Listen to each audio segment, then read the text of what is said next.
Beginilah suasana penyerahan owa-owa Kalimantan Hailo Bates Muleri dari seorang ibu rumah tangga yang beralamat di Kecamatan Mentawa, Baru Ketapang, Sampit, Kota Waringin Timur, Kalimantan Tengah, yang memelihara owa-owa kurang lebih dari 7 tahun.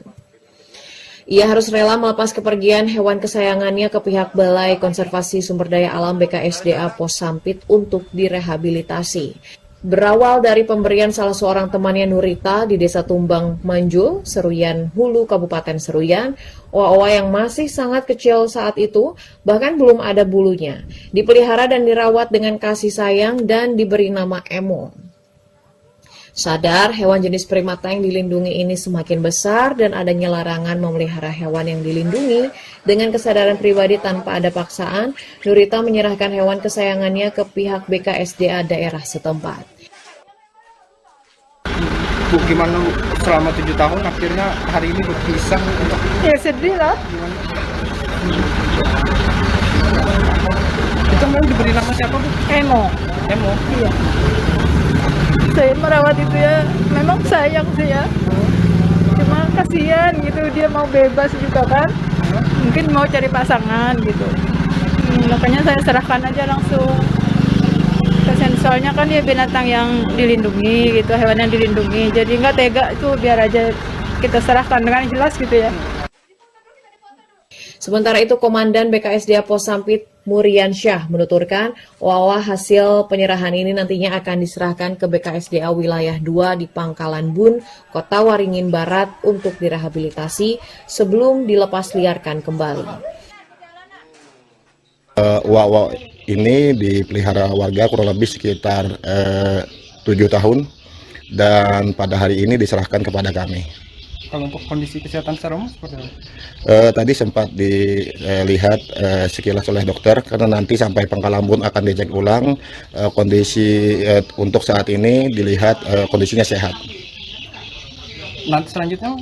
Hari ini juga akan langsung dibawa ke kantor seksi konservasi wilayah 2 Pangkalambun dan akan dilakukan proses rehabilitasi terlebih dahulu.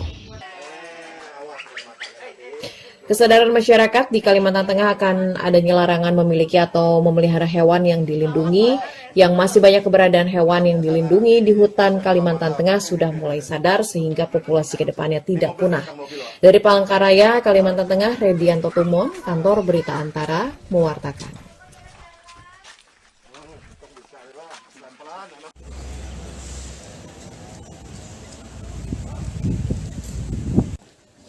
Kepala Badan Narkotika Nasional Provinsi Banten, Brigjen Pol Henry Marpaung, Senin 23 Mei menetapkan 2 oknum hakim dan seorang panitera Pengadilan Negeri Rangkas Bitung sebagai tersangka dalam kasus penyalahgunaan narkoba jenis sabu.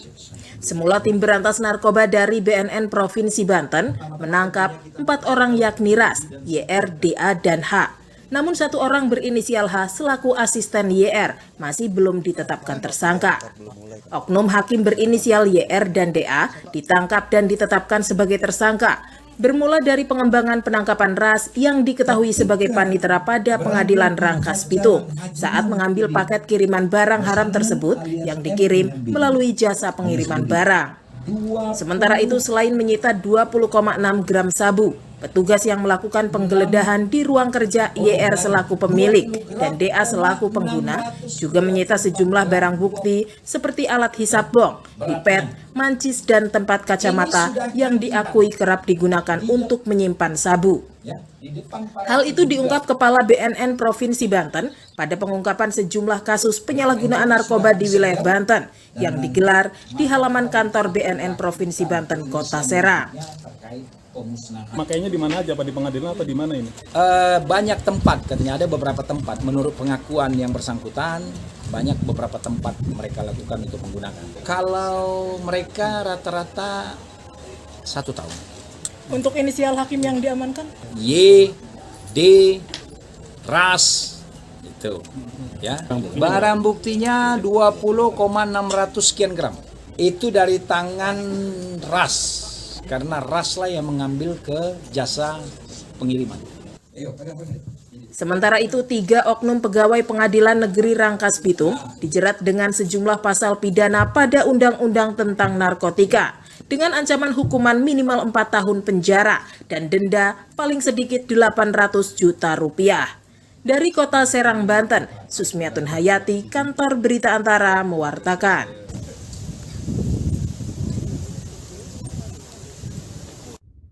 Direktur HAM dan Kemanusiaan Kementerian Luar Negeri RI Ahsanul Habib dalam keterangan yang diterima Antara pada Senin 23 Mei menegaskan dalam sesi ke-49 Sidang Dewan Hak Asasi Manusia PBB yang berlangsung pada 28 Maret hingga 1 April lalu tidak membahas terkait mengenai Indonesia. Ia juga mengatakan tidak ada permintaan delegasi Dewan HAM PBB untuk melakukan kunjungan guna memeriksa situasi HAM di Papua dan Papua Barat.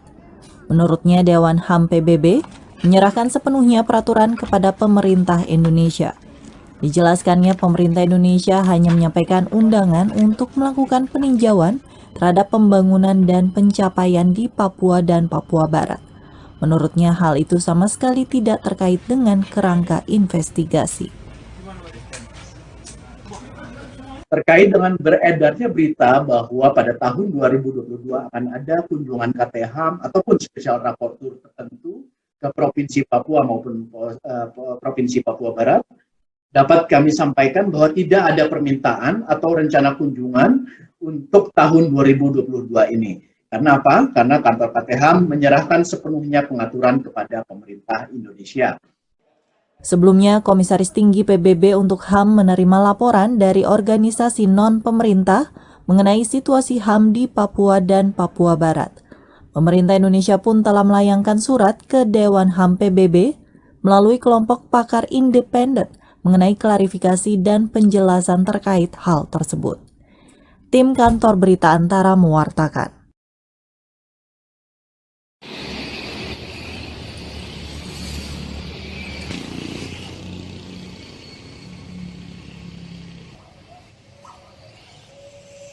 Badan Meteorologi, Klimatologi, dan Geofisika Wilayah 5 Jayapura memprediksi masih terdapat potensi cuaca ekstrim di wilayah Kota Jayapura, Kabupaten Kerom bagian utara, Jayawijaya, dan Merauke, Papua. Prakirawan cuaca BMKG Wilayah 5 Jayapura, Vinialia Napitupulu, di Jayapura, Papua, Senin 23 Mei menyebut saat peralihan musim penghujan ke musim kemarau, sering terjadi hujan dengan intensitas sedang hingga lebat. Meski curah hujan tersebut hanya berlangsung singkat, namun menurutnya fenomena cuaca ekstrim ini bisa memicu banjir bandang, genangan, tanah longsor, puting beliung, dan pohon tumbang. Untuk itu, BMKG mengimbau kepada masyarakat untuk selalu mewaspadai potensi cuaca ekstrim saat peralihan musim hujan ke musim kemarau. Ia pun meminta agar masyarakat memperhatikan kondisi lingkungan dan memperhatikan informasi dari BMKG serta pemerintah setempat. Biasanya pada masa-masa peralihan ini memang masih terdapat adanya potensi hujan dengan intensitas sedang hingga lebat, namun durasinya cenderung cukup singkat. Juga di mana intensitas curah hujannya memang akan semakin menurun atau akan semakin berkurang untuk beberapa waktu ke depan hingga memasuki musim kemarau, yaitu di bulan Juni, Juli, dan Agustus. Jadi kami menghimbau kepada masyarakat agar tetap selalu waspada terhadap potensi cuaca ekstrim yang bisa terjadi suatu waktu dan tetap selalu menjaga kondisi lingkungan. Ia menambahkan BMKG selalu berkoordinasi dengan Badan Penanggulangan Bencana Daerah BPBD di Papua agar intens mensosialisasikan kepada masyarakat guna menghindari bantaran sungai, wilayah rawan banjir, serta daerah lereng yang rawan longsor. Mengingat sebelumnya di bulan Januari lalu telah terjadi hujan lebat yang menyebabkan banjir dan longsor di Kota Jayapura dan mengakibatkan 7 orang meninggal dunia. Dari Jayapura, Papua, Laksa Mahendra, Kantor Berita Antara mewartakan.